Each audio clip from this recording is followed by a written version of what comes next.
Asɛm mpe nipa o. Asɛm mpe nipa o. Asɛm mpe nipa. Nipa ne pɛ ne ho asɛm. Ai. Obusuafo ka say there is fire on the mountain. There is fire on the mountain. Baba Jamal na ne ho akyere no yo ebe. Ai. Obusuafo once again yamama call about the Ghana Nsem TV so. Say the munyina munim no ye me Mr. President. Whom na friend Mr. President I just the mouse ha. Na say the bia me ka kire mo no channel na ye mo na mo dia. Mo na mo fa yen say ye besom mo. Enti no bo homebody so be like video no. Oba kire wo thought or comment section ho. Na wa share so ma wonu so nya video ni bi. Na again if by chance open source support your studio no so you can reach out to Mr. President me number na da say no. Now person contribute to the data bundle, person contribute to maybe a studio makeups and ade, maybe a mic and be accepted, accepted. Anybody so at the amount so then make kind of channel more dear, tie de masom for tibia we who more bona person supporting bibi so a ye beje na kuma pam ne ani beso so pa na busa for enre ya ne je to say ai Union Muslim communities on both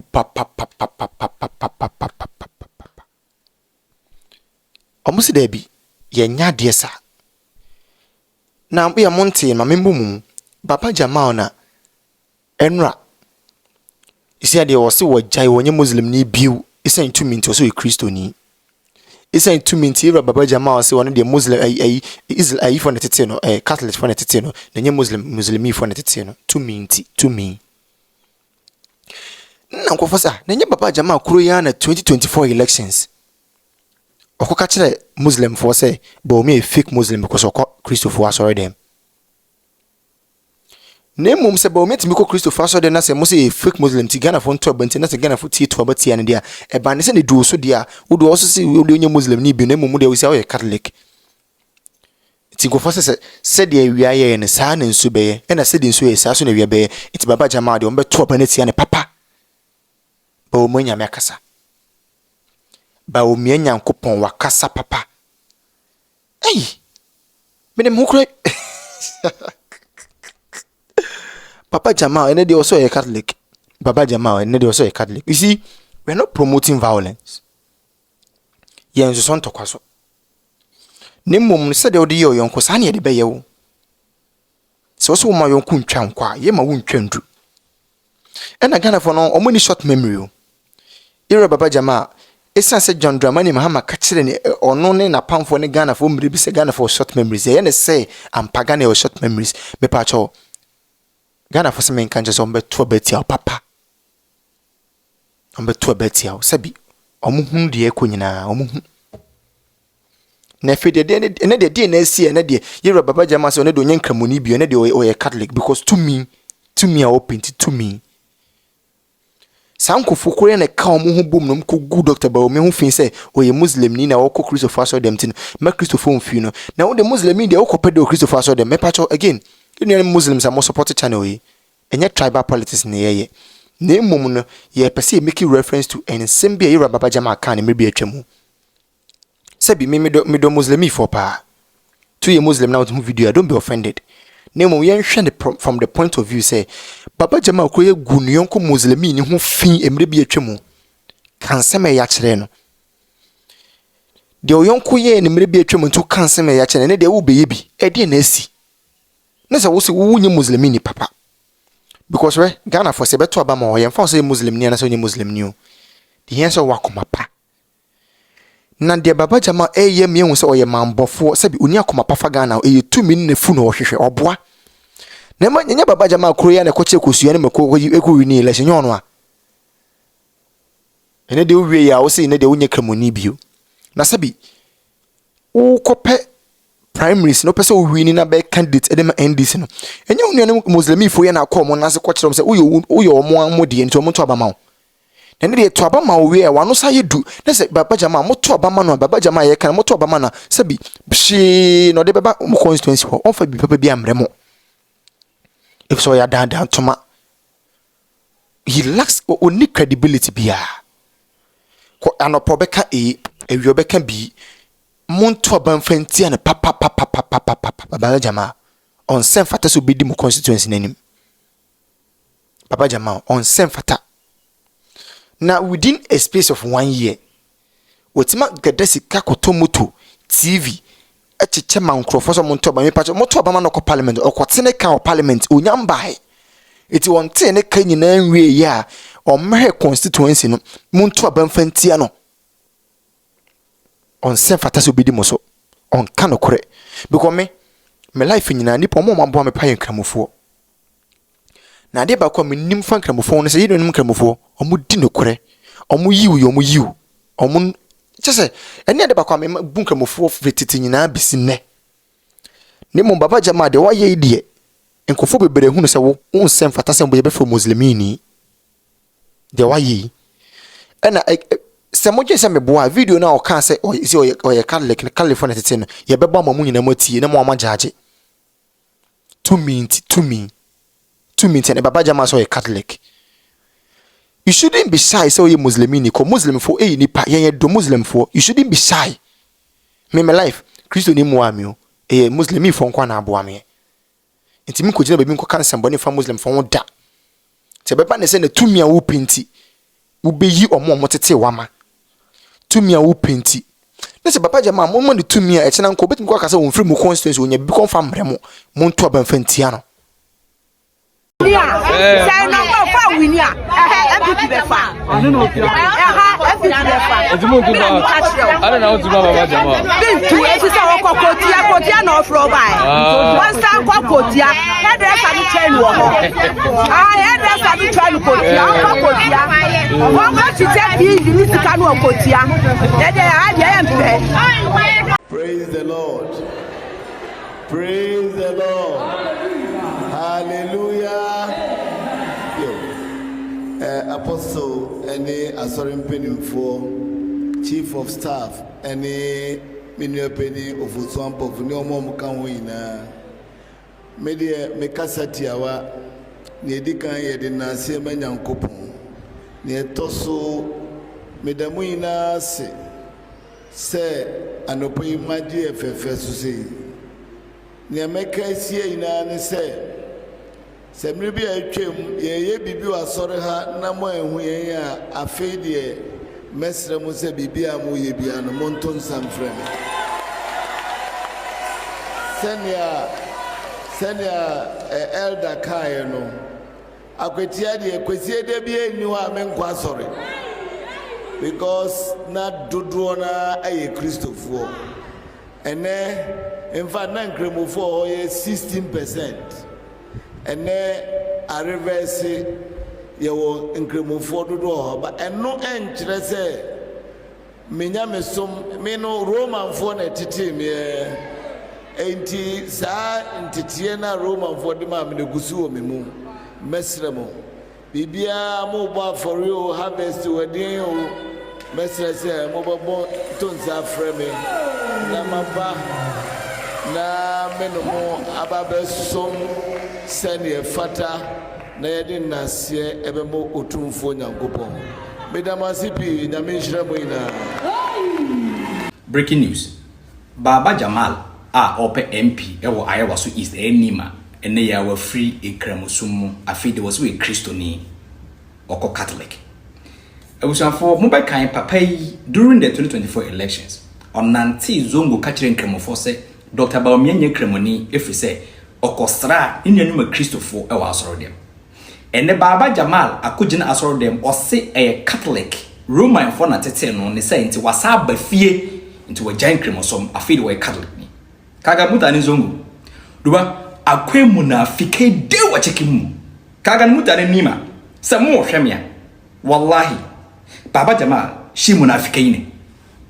Ene wo nima na abai by election ye beto no Tuesday wallahi sa okotoma Baba Jamal wala wo so ye munafiki domi yaw shi Baba Jamal ya bar musulminci shi ya bar musulminci enti ne wo ni ma me catch video mo nhye ma ye ni mafo enko zongo ni mu Baba Jamal say ene ope MP edi nti wa jan kremosom ma me fa video no nto so na mo I don't want to be talking a lot. More video no. Na muntie some Baba Jamal kan. Praise the Lord. Hallelujah. Apostle any asorin penimfo, chief of staff any minupeni ofusuampo funi omo muka ho yina. Me de me kasati awa. Me no Roman fo na tete me enti sa ntete na Roman fo de ma me gusu o me mu. Mesremo. Bibia mo ba for you harvest wedding o. Mesre se mo bo tonza frame na maba na menomo ababesom sene fata na yedi nasie ebemo otumfo nyankopon medamasi bi muslimi papa anya na meka o prophet Muhammad ana ekatreye yenua no onya muslimi papa wan ena oka asasam we Baba Jamal na denti na Baba Jamal eka asasam we editor His Excellency Dr. Mahmoud Bawumia. Yenhwe sa video.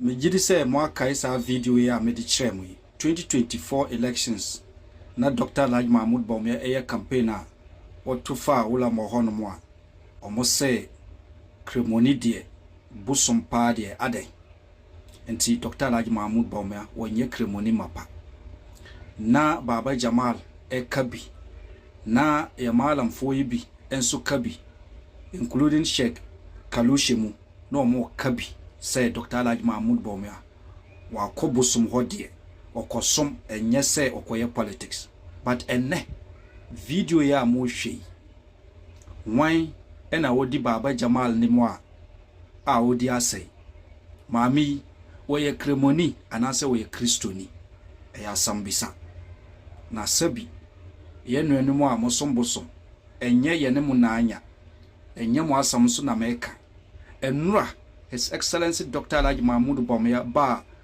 munua ho yenuem kremofoi ne Baba Jamal enne a enamudi nanim a mudi asai Baba Jamal say de si no na Dr. Mahmoud Bawumia de no onye kremoni mapa enunti ene ye bisa sa asam we enne nti no Ghana for me catch them sa amre no say yenuenum bia omo say omo ye malam for omo ye sheik anaso omo ye muslimi for a omo sorry tia Dr. Mahmoud Bawumia na your time ne ahoya na enye because of Islam anase ye kremosom ene tia enunti na Dr. Mahmoud Bawumia koye ya na omo kabi dabi na your time hunu but because ene mo hu omo de bae de na mo hu Baba Jamal no na ime bisa se ase kremoni oba edi ne wonim sei na wo hwe ne chinso a sabi ai nyankopon ahyira no na odi wonim a wo be manso odi na chi eno so ye kremomra ana se kremo som epene sa ne ma we so saboda shi muke tambayan yan waye mu musulmi. Hello, Abusuya. Mechacha Munina, Mejidi Obia, you're right. Don't forget it is possible and it's forever remain possible. Abusuya, Baba Jamal, that's 2024 brand new year campaign. Obiano, onye muslimi papa. Baba Jamal Obiano, onye muslimi papa. Baba Jamal influences. The entire Baba Jamal described Dr. Mahmoud Bawumia as a fake Muslim in a picture with Abusuya. And then Baba Jamal intimate minim hadith bi a akasa na mum Baba Jamal ne nsem na wo kan na yenso ye troye e de be kan hadith ho se Baba Jamal say what ya han gu kon a we a fake Muslim entine.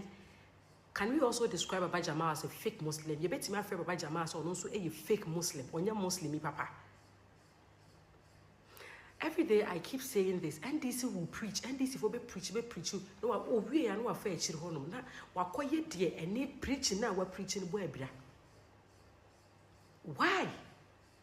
If you don't kokra for some penny and mrantie and more from NDC money now, that is how they are. In fact, I'm not here to say peace be upon him. Me say Dr. Mahmoud Bawumia. I sorry demo any confufi hona okoye no could didra. edi ne de no koye esan se hadisi bia nka nche say muslim ni me nkwa hankodi dwa egese edwa na awukodi no ene islam bo ebira eya ade a ebe say islam eya ade a ede be sombosom ene de menton islam aka che se menton. Even hadiths are reported to say, Ebrana Abdurrahman, right? Or many peace be upon him now. Papa tintin be by no kita nyan. 80 peace be upon him bisano. Papa no some bosom. Peace be upon him bisane say, Udo kwache, and I say, oh, ton or so to. 80 peace be upon him to join every papa now or some bosom or papa tintin. 80 peace be upon him or be or some bosom didra. It is never haram. Doctor Bra woko baby a woko ye during 2024 elections ni na wan kwa kan chom say oh me nyame na me som no nya papa me Quran no sebi me Quran na me UC enya papa nti say okoso okoton MPP Baba Jamal, what did you do? Peace be upon him and catch you and say yes support you ultimately support when you are just shut up. But the least opportunity that you get to be and a doctor you fake Muslim. Today I stand on your words and say you are also a fake Muslim. It's my was East constituency for to Abama. Perhaps a whole cry a Muslim community. Now when Baba Ali no cry made me MPP as some more tonche. So when Baba Ali now it is Baba Ali ni Iman ni Deen was showing Baba Jamal. So you are also a fake Muslim. Because any hadith BM waka ache and say wuntimi nkonko di uja. In fact, we intention we iman mebwa we iman intention as Quran chapter 17 verse 84 akache and say we iman ena nyame begina so e de ebu aten. But you people said a lot. And there's some who asad na anu na me twen ye maame ayi ladi ayi pusiga MP no na me twen so beba be kasafa Aya was so East Germany kunani nonsense. But you see how she was quiet at one carry. More a time will come a Ghana for will know the true colors of NDC. And so nani year came 2019. Kita card or Parliament House FM ami leader. Aya was so West wagon MP so we bloody widow. Abisani year came when it was 2016. NDC for so MP free mo. MP na no share Osudoku constituency. I think it's an area na that's what so honorable Linda Akweli. Papa ni nya accident to Ashanti region. I think Asante Drabin. Na you na call ye and will rename. You see NDC will practice something. NDC be far di white way bi on better half. Wo MPP ni beti enu e bi obeka obenya din foforo di ama ade no. This NDC for you. Because they are good when it comes to propaganda. When you propaganda, no ye ni ye na nyame be koso no wote moto sa na Ghana fu hu so. But you say Baba Jamal, let's ask you. You say one kasa odi according to who hadith Baba Jamal hadith no one kasa describe won humaye. That is all. Because as wo malam which wakoda makaranta wakoda na woche ne makaranta na akwakoye bibi o se we fake Muslim na wo malam no so akoye anu e be frɛ wo sen. It is as simple as that na ye pese you. Don't forget it is possible and it's forever remain possible. Mama bye.